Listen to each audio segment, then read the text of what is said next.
ನಾಳೆಯಿಂದ ಬೆಳಗಾವಿ ಚಳಿಗಾಲದ ಅಧಿವೇಶನ ಆರಂಭ ಆಗ್ತಾ ಇದೆ. ಬೆಳಗಾವಿಗೆ ಸಿಎಂ ಸಿದ್ದರಾಮಯ್ಯ ಆಗಮಿಸುತ್ತಿದ್ದಾರೆ. ಬೆಳಗಾವಿ ಅಧಿವೇಶನಕ್ಕೆ ಭಾರೀ ಬಿಗಿ ಭದ್ರತೆಯನ್ನು ಈ ಬಾರಿ ಕಲ್ಪಿಸಲಾಗಿದೆ. ಸುವರ್ಣಸೌಧದ ಒಳಗೂ ಹೊರಗೂ ಭದ್ರತೆಯನ್ನು ನಿಯೋಜನೆ ಮಾಡಲಾಗಿದೆ. ಮುನ್ನೆಚ್ಚರಿಕಾ ಕ್ರಮವಾಗಿ ಬಿಗಿ ಪೊಲೀಸ್ ಬಂದೋಬಸ್ತ್ ಅನ್ನು ಕೂಡ ಮಾಡಲಾಗಿದೆ. 6,000ಕ್ಕೂ ಹೆಚ್ಚು ಪೊಲೀಸರ ನಿಯೋಜನೆ ಮಾಡಲಾಗಿದೆ. ಯಾಕಂದ್ರೆ ಈಗಾಗಲೇ ಬಿಜೆಪಿ ಸರ್ಕಾರ ಕಾಂಗ್ರೆಸ್ ಸರ್ಕಾರದ ಹಲವು ಲೋಪದೋಷಗಳನ್ನ ಪಟ್ಟಿ ಮಾಡಿಕೊಂಡಿದ್ದಾರೆ. ಬೆಳಗಾವಿ ಅಧಿವೇಶನದಲ್ಲಿ ಕಾಂಗ್ರೆಸ್ ಸರ್ಕಾರಕ್ಕೆ ಪೆಟ್ಟು ಕೊಡೋದಕ್ಕೆ ಈಗಾಗಲೇ ಬಿಜೆಪಿ ಅಸ್ತ್ರಗಳನ್ನ ರೆಡಿ ಮಾಡಿಕೊಂಡಿರೋ ಕಾರಣ ಅದರ ಜೊತೆಗೆ ಅಧಿವೇಶನದ ಮಾರನೆಯ ದಿನ ಅಂತಂದ್ರೆ ಮಂಗಳವಾರ ಬಿಜೆಪಿ ನಿಯೋಗದಿಂದ ಸುವರ್ಣಸೌಧಕ್ಕೆ ಮುತ್ತಿಗೆ ಹಾಕುವಕ್ಕೆ ಈಗಾಗಲೇ ಪ್ಲಾನ್ ಸಿದ್ಧ ಆಗಿದೆ. ಕಾರಣ ರೈತರ ಸಮಸ್ಯೆಗಳನ್ನ ಇಟ್ಕೊಂಡು, ರೈತರಿಗೆ ನ್ಯಾಯ ಬೇಕು ಅನ್ನುವಂಥ ಕಾರಣವನ್ನ ಇಟ್ಕೊಂಡು ಇಲ್ಲಿ ಸುಮಾರು 15,000ದಿಂದ 20,000 ರೈತರ ಜೊತೆ ಸುವರ್ಣಸೌಧಕ್ಕೆ ಮುತ್ತಿಗೆ ಹಾಕುವಕ್ಕೆ ಬಿಜೆಪಿ ತೀರ್ಮಾನವನ್ನು ತೆಗೆದುಕೊಂಡಿದೆ. ಹೀಗಾಗಿ ಅಲ್ಲಿ ಅಹಿತಕರ ಘಟನೆಗಳು ನಡೆಯಬಹುದು, ಅಧಿವೇಶನಕ್ಕೆ ತೊಂದರೆಯಾಗಬಹುದು ಅನ್ನೋ ಕಾರಣಕ್ಕಾಗಿ ಸುಮಾರು 6,000ಕ್ಕೂ ಹೆಚ್ಚು ಪೊಲೀಸರನ್ನ ನಿಯೋಜನೆ ಮಾಡಲಾಗಿದೆ. ಈ ಬಾರಿಯ ಬೆಳಗಾವಿ ಅಧಿವೇಶನ ಬಹಳ ಕುತೂಹಲಕಾರಿಯಾಗಿದೆ.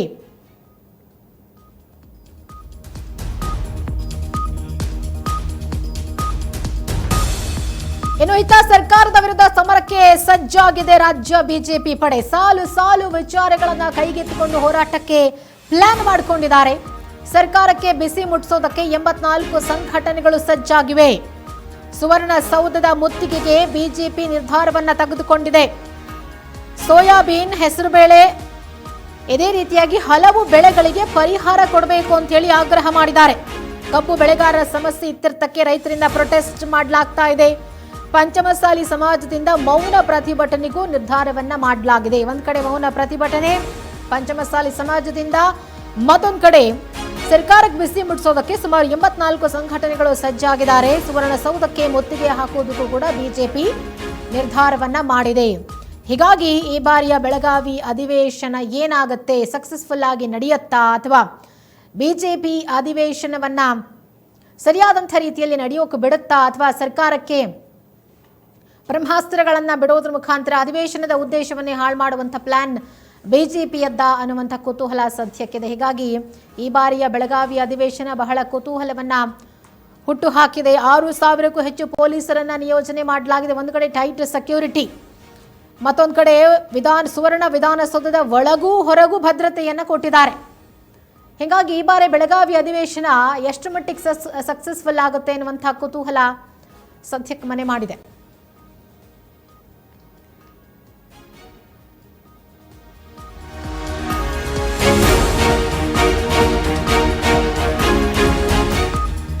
ಒಟ್ಟು 10 ದಿನಗಳ ಕಾಲ ನಡೆಯಲಿದೆ ಬೆಳಗಾವಿಯ ಚಳಿಗಾಲದ ಅಧಿವೇಶನ. ಒಟ್ಟು 170 ಕೋಟಿ ರೂಪಾಯಿ ವೆಚ್ಚವನ್ನ ಮಾಡಲಾಗಿದೆ ಈ ಅಧಿವೇಶನಕ್ಕಾಗಿ. ಕಳೆದ ವರ್ಷ 15 ಕೋಟಿ ರೂಪಾಯಿಗಳ ವೆಚ್ಚದಲ್ಲಿ ಅಧಿವೇಶನ ಮುಕ್ತಾಯಗೊಂಡಿತ್ತು. ಈ ಬಾರಿ 170 ಕೋಟಿ ವೆಚ್ಚ ಮಾಡಲಾಗಿದೆ. ಇದು ಬಹಳ ಆಘಾತಕಾರಿ ಸಂಗತಿ. 15 ಕೋಟಿ ರೂಪಾಯಿ ವೆಚ್ಚದಲ್ಲಿ ಕಳೆದ ವರ್ಷ ಅಧಿವೇಶನ ಮುಕ್ತಾಯ ಮಾಡಿದ್ದಾರೆ ಅಂದ್ರೆ ಈ ಬಾರಿ 170 ಕೋಟಿ ರೂಪಾಯಿ ಯಾಕೆ ವೆಚ್ಚ ಆಯಿತು? ಈ ಸಲದ 10 ದಿನದ ಬೆಳಗಾವಿ ಅಧಿವೇಶನಕ್ಕೆ 21 ಕೋಟಿ ರೂಪಾಯಿ ಖರ್ಚು ಮಾಡಲಾಗಿದೆ. ಶಾಸಕರು ಅಧಿಕಾರಿಗಳ ವಸತಿಗಾಗಿ 3,000 ಕೊಠಡಿಗಳು ಬುಕಿಂಗ್ ಆಗಿದೆ. 6,000 ಪೊಲೀಸ್ ಸಿಬ್ಬಂದಿ ಜರ್ಮನ್ ಟೆಂಟ್ ವ್ಯವಸ್ಥೆಯನ್ನ ಮಾಡಿಕೊಂಡಿದ್ದಾರೆ. ಸೊ ಈ ವರ್ಷ ಯಾಕೆ ಬಜೆಟ್ ಜಾಸ್ತಿ ಆಯಿತು ಅಧಿವೇಶನದ್ದು ಅಂದ್ರೆ, ಒಂದು ಇಲ್ಲಿ 6,000 ಪೊಲೀಸರನ್ನ ನಿಯೋಜನೆ ಮಾಡಲಾಗಿದೆ. ಹಾಗಾಗಿ 10 ದಿನಗಳ ಕಾಲ ಅವರನ್ನ ಉಳ್ಕೊಳ್ಳೋಕೆ ಅವರಿಗೆ ವ್ಯವಸ್ಥೆ ಮಾಡಬೇಕಾಗಿದೆ. ಅದರ ಜೊತೆಗೆ ಶಾಸಕರು ಅಧಿಕಾರಿಗಳ ವಸತಿಗಾಗಿ 3,000 ಕೊಠಡಿಗಳು ಬುಕಿಂಗ್ ಆಗಿದೆ. 10 ದಿನ ನಡೀತಾ ಇರುವಂತಹ ಅಧಿವೇಶನ ಸುಮಾರು 21 ಕೋಟಿ ರೂಪಾಯಿ ಖರ್ಚಾಗ್ತಾ ಇದೆ ಕೇವಲ ಶಾಸಕರು, ಅಧಿಕಾರಿಗಳು ಮತ್ತೆ ಸೆಕ್ಯೂರಿಟಿಗಾಗಿ. ಇನ್ನು ಬೇರೆ ಥರದ ವೆಚ್ಚಗಳು ಅಂತಂದಾಗ ಅದರಲ್ಲಿ 170 ಕೋಟಿ ರೂಪಾಯಿಯನ್ನ ಈ ಬಾರಿ ವೆಚ್ಚ ಮಾಡಲಾಗಿದೆ ಅಂತ ಹೇಳಿ ಹೇಳಲಾಗ್ತಾ ಇದೆ. ಬಟ್ ಈ ಬಗ್ಗೆ ಮತ್ತಷ್ಟು ಡೀಟೇಲ್ಸ್ ಕೊಡ್ತಾರೆ ನಮ್ಮ ರಿಪೋರ್ಟರ್ ಜೋಯಲ್ ದೂರವಾಣಿ ಸಂಪರ್ಕದಲ್ಲಿದ್ದಾರೆ. ಎಸ್ ಜೋಯಲ್, ಬೆಳಗಾವಿಯ ಚಳಿಗಾಲದ ಅಧಿವೇಶನಕ್ಕೆ ಯಾವ ರೀತಿ ಬೆಳಗಾವಿಯ ಒಂದು ಸುವರ್ಣಸೌಧ ಸಿದ್ಧಗೊಂಡಿದೆ? ಸೆಕ್ಯೂರಿಟಿ ಸಿಕ್ಕಾಪಟ್ಟೆ ಟೈಟ್ ಆಗಿದೆ ಅಂತ ಹೇಳಿ ಹೇಳಲಾಗ್ತಾ ಇದೆ. ಜೊತೆಗೆ ಬಜೆಟ್ ನೋಡಿದ್ರೆ ಕಳೆದ ಬಾರಿಗಿಂತ ಈ ಬಾರಿ ಜಾಸ್ತಿ ಆಗಿದೆ. ಯಾಕೆ ಇಷ್ಟೊಂದು ಬಜೆಟ್ ಅವಶ್ಯಕತೆ ಬಿತ್ತು ಈ ಬಾರಿ ಅಧಿವೇಶನಕ್ಕೆ ಅಂತ ಹೇಳಿ ಡೀಟೇಲ್ಸ್ ಕೊಡೋದಾದ್ರೆ? ಎಸ್ತುದ ಏನು ಸೋಮವಾರದಿಂದ ಬೆಳಗಾವಿ ಅಧಿವೇಶನ ಆರಂಭಗೊಳ್ಳಲಿದೆ. ಒಟ್ಟು 10 ದಿನಗಳ ಕಾಲ ಈ ಅಧಿವೇಶನ ನಡೆಯಲಿದೆ. ಪ್ರತಿ ವರ್ಷ ಕೂಡ ಚಳಿಗಾಲದ ಅಧಿವೇಶನ ಬೆಳಗಾವಿಯಲ್ಲಿ ನಡೀತಾ ಇದೆ. ಬೆಳಗಾವಿಯಲ್ಲಿ ಈವರೆಗೆ 13 ಬಾರಿ ಉಭಯ ಸದನಗಳ ಅಧಿವೇಶನ ಕೂಡ ನಡೆದಿದೆ. ಒಟ್ಟು 170 ಕೋಟಿ ರೂಪಾಯಿಗಳನ್ನ ಈವರೆಗೆ ವೆಚ್ಚ ಮಾಡಲಾಗಿದೆ. ಕಳೆದ ವರ್ಷ ನೋಡಿದ್ರೆ 15 ಕೋಟಿ ರೂಪಾಯಿಯನ್ನ ಈ ಏನು ಅಧಿವೇಶನಕ್ಕೆ ಬಳಸ್ಕೊಳ್ಳಲಾಗಿತ್ತು. ಈ ಸಲ ಏನು 10 ದಿನಗಳ ಬೆಳಗಾವಿ ಅಧಿವೇಶನಕ್ಕೆ ಒಟ್ಟು 21 ಕೋಟಿ ರೂಪಾಯಿಗಳನ್ನ ಖರ್ಚು ಮಾಡಲಾಗ್ತಾ ಇದೆ. ಬೆಳಗಾವಿ ಜಿಲ್ಲಾಡಳಿತ ಈಗಾಗಲೇ ಸಕಲ ಸಿದ್ಧತೆಯನ್ನ ಮಾಡ್ಕೊಂಡಿದೆ. ಆದ್ರೆ ಇದರಿಂದ ದೊಡ್ಡ ಮಟ್ಟದಲ್ಲಿ ಏನು ಪ್ರಯೋಜನ ಆಗೋದಿಲ್ಲ ಅನ್ನುವಂತ ಅಭಿಪ್ರಾಯ ಕೂಡ ಇದೆ.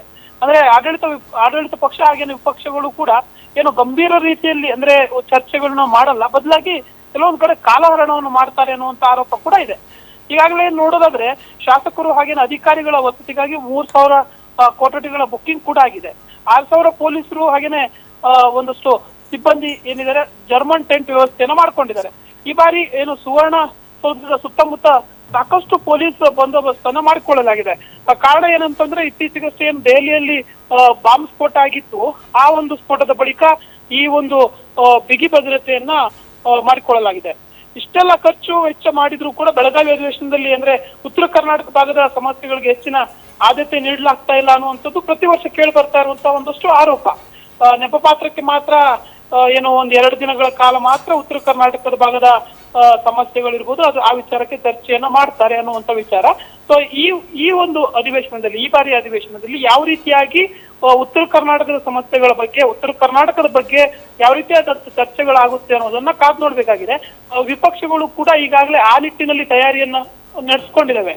ಸೊ ಹೀಗಾಗಿ ಈ ಬಾರಿ ಸರ್ಕಾರಕ್ಕೆ ಸಾಕಷ್ಟು ಬಿಸಿಯನ್ನ ಮುಟ್ಟಿಸಲು ಒಟ್ಟು 84 ಸಂಘಟನೆಗಳು ಕೂಡ ಸಿದ್ಧತೆಯನ್ನ ನಡೆಸಿಕೊಂಡಿದ್ದಾವೆ.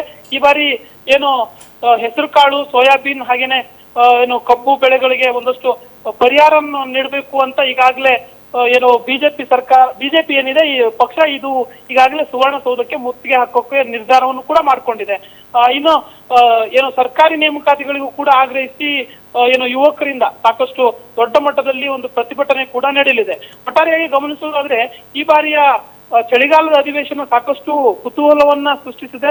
ಒಂದ್ ಕಡೆ ಬಿಜೆಪಿ ಹಾಗೇನೆ ಜೆಡಿಎಸ್ ಏನು ವಿರೋಧ ಪಕ್ಷಗಳು ಈಗಾಗಲೇ ಸಕಲ ತಯಾರಿಯನ್ನ ನಡೆಸ್ಕೊಂಡಿದ್ರೆ ಈ ಎಲ್ಲ ಏನು ಈ ವಿರೋಧ ಪಕ್ಷಗಳಿಗೆ ಯಾವ ರೀತಿಯಾಗಿ ಉತ್ತರವನ್ನು ಕೊಡಬೇಕು, ಇವರ ಕಡೆಯಿಂದ ಬರುವಂತಹ ಸವಾಲುಗಳನ್ನ ಯಾವ ರೀತಿ ಕ್ಲಿಯರ್ ಮಾಡಬೇಕು ಅನ್ನುವ ನಿಟ್ಟಿನಲ್ಲಿ ಈಗಾಗಲೇ ರಾಜ್ಯ ಕಾಂಗ್ರೆಸ್ ಸರ್ಕಾರ ಈಗಾಗಲೇ ಸಕಲ ತಯಾರಿಯನ್ನ ನಡೆಸಿಕೊಂಡಿದೆ. ಹಾಗೇನೆ ಏನು ಬೆಳಗಾವಿ ಅಧಿವೇಶನಕ್ಕೆ ಯಾವ ರೀತಿಯಾದಂತಹ ಏನು ಒಂದಷ್ಟು ತಯಾರಿಗಳು ನಡೀಬೇಕು ಅವೆಲ್ಲವನ್ನು ಕೂಡ ಜಿಲ್ಲಾಡಳಿತ ಈಗಾಗಲೇ ಮಾಡ್ಕೊಂಡಿದೆ. ಸುಧಾ. ಓಕೆ ಜೋಯಲ್, ಜೊತೆಗೆ ಬಿಜೆಪಿ ಈಗಾಗಲೇ ಸುಮಾರು 15ರಿಂದ 20 ಸಾವಿರ ರೈತರ ಜೊತೆ ಸುವರ್ಣಸೌಧಕ್ಕೆ ಮುತ್ತಿಗೆ ಹಾಕಬೇಕು ಅನ್ನುವಂಥ ಪ್ಲಾನ್ ಮಾಡ್ಕೊಂಡಿದೆ ಅನ್ನುವಂಥ ಮಾಹಿತಿ ಇದೆ. ಸೊ ಏನ್ ಡೀಟೇಲ್ಸ್ ಲಭ್ಯ ಆಗ್ತಾ ಇದೆ ಈ ಕುರಿತು? ಹೌದು ಸುಧಾ, ಏನು ಈ ಒಂದು ರೈತರ ಹೋರಾಟ ಏನಿದೆ ಅವನು ಸಾಕಷ್ಟು ನಾವು ಗಮನಿಸಿದ್ವಿ. ಅಂದ್ರೆ ಇಷ್ಟು ಬಾರಿ ಏನು ಒಂದಷ್ಟು ಕಬ್ಬಿಗೋಸ್ಕರ ಹಾಗೇನೆ ಮೆಕ್ಕೆಜೋಳಕ್ಕೋಸ್ಕರ ಒಂದಷ್ಟು ಅಂದ್ರೆ ಆ ಬೆಳೆ ಬೆಳೆಯುವಂತ ರೈತರಿಗೋಸ್ಕರ ಬಿಜೆಪಿ ಹಾಗೆ ಜೆಡಿಎಸ್ 2 ಪಕ್ಷದವರು ಕೂಡ ಒಂದಷ್ಟು ರೈತರ ಜೊತೆ ಸೇರಿ ಹೋರಾಟವನ್ನ ಮಾಡುವಂತ ಕೆಲಸವನ್ನ ಮಾಡಿದ್ರು. ಆದ್ರೆ ಈ ಬಾರಿ ವಿಶೇಷವಾಗಿ ಏನು ಸುವರ್ಣಸೌಧಕ್ಕೆ ಮುತ್ತಿಗೆ ಹಾಕುವಂತ ನಿರ್ಧಾರವನ್ನ ಮಾಡಿಕೊಳ್ಳಲಾಗಿದೆ. ಈ ಹೆಸರು ಕಾಳು ಮತ್ತೆ ಸೋಯಾಬೀನ್ ಬೆಳೆಗಳಿಗೆ ಪರಿಹಾರ ನೀಡುವಂತ ವಿಚಾರಕ್ಕೆ ಬಿಜೆಪಿ ಈಗಾಗಲೇ ಸುವರ್ಣಸೌಧಕ್ಕೆ ಮುತ್ತಿಗೆ ಹಾಕಬೇಕು ಅನ್ನುವಂತ ನಿರ್ಧಾರವನ್ನು ಮಾಡ್ಕೊಂಡಿದೆ. ಹಾಗೇನೆ ಕಬ್ಬು ಬೆಳೆಗಾರರ ಒಂದಷ್ಟು ಸಮಸ್ಯೆಗಳೇನಿದೆ ಈ ವಿಚಾರಕ್ಕೂ ಕೂಡ ಅಂದ್ರೆ ಇವೆಲ್ಲವೂ ಕೂಡ ಇತ್ಯರ್ಥ ಆಗ್ಬೇಕು ಅನ್ನುವ ನಿಟ್ಟಿನಲ್ಲಿ ಕೂಡ ಬೃಹತ್ ಪ್ರತಿಭಟನೆಯನ್ನ ನಡೆಸೋಕಾಗಿ ಈಗಾಗಲೇ ಸಕಲ ತಯಾರಿಯನ್ನು ನಡೆಸ್ಕೊಂಡಿದೆ. ಈಗಾಗಲೇ ಏನು ಪ್ರತಿಭಟನೆ ಎಲ್ಲಿಂದ ಹಮ್ಮಿಕೊಳ್ಬೇಕು ಅಂದ್ರೆ ಯಾವ ಪ್ರದೇಶದಿಂದ ಹಮ್ಮಿಕೊಳ್ಬೇಕು ಅಲ್ಲಿ ಸಕಲ ತಯಾರಿಯನ್ನ ನಡೆಸಿಕೊಂಡು ಆ ಪ್ರದೇಶದಿಂದ ನಾಳೆ ಏನು ಸುವರ್ಣಸೌಧಕ್ಕೆ ಹೋಗಿ ಮುತ್ತಿಗೆ ಹಾಕುವಂತಹ ಒಂದು ಕೆಲಸಕ್ಕೆ ಈಗಾಗಲೇ ಬಿಜೆಪಿ ಸರ್ವ ಸಿದ್ಧತೆಯನ್ನು ನಡೆಸಿಕೊಂಡಿದೆ. ಸುಧಾ. ಓಕೆ, ಥ್ಯಾಂಕ್ ಯು ನಿಮ್ಮೆಲ್ಲ ಡೀಟೇಲ್ಸ್ಗಾಗಿ ಜೋಯಲ್.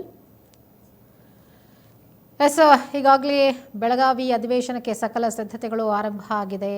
ಜೊತೆಗೆ 6,000ಕ್ಕೂ ಹೆಚ್ಚು ಪೊಲೀಸರನ್ನು ಕೂಡ ನಿಯೋಜನೆ ಮಾಡಲಾಗಿದೆ. ಕಾರಣ ಈಗಾಗಲೇ ಬಿಜೆಪಿ ರೈತರನ್ನ ಒಟ್ಟುಗೂಡಿಸಿ ಅಲ್ಲಿ ಸುವರ್ಣಸೌಧಕ್ಕೆ ಮುತ್ತಿಗೆ ಹಾಕಬೇಕನ್ನುವಂಥ ಪ್ಲಾನ್. ಮತ್ತೊಂದು ಕಡೆ 84 ಸಂಘಟನೆಗಳು ಸಜ್ಜಾಗಿದೆ ಸರ್ಕಾರಕ್ಕೆ ಬಿಸಿ ಮುಟ್ಟಿಸೋದಕ್ಕೆ ಅವರ ಸಮಸ್ಯೆಗಳನ್ನು ಇಟ್ಕೊಂಡು. ಅದರ ಜೊತೆಗೆ ಪಂಚಮಸಾಲಿ ಸಮಾಜದಿಂದ ಮೌನ ಪ್ರತಿಭಟನೆಗೂ ಕೂಡ ನಿರ್ಧಾರವನ್ನು ಮಾಡಿದ್ದಾರೆ. ಹೀಗಾಗಿ ಅಧಿವೇಶನ 10 ದಿನಗಳ ಕಾಲ ಹೇಗೆ ನಡೆಯುತ್ತೆ, ಎಷ್ಟು ಮಟ್ಟಿಗೆ ಯಶಸ್ವಿ ಆಗುತ್ತೆ, ಯಾವೆಲ್ಲ ಸಮಸ್ಯೆಗಳು ಅಧಿವೇಶನದಲ್ಲಿ ಚರ್ಚೆಗೆ ಬರುತ್ತೆ ಅನ್ನೋದನ್ನ ನಾವು ಕಾದು ನೋಡಬೇಕಾಗಿದೆ.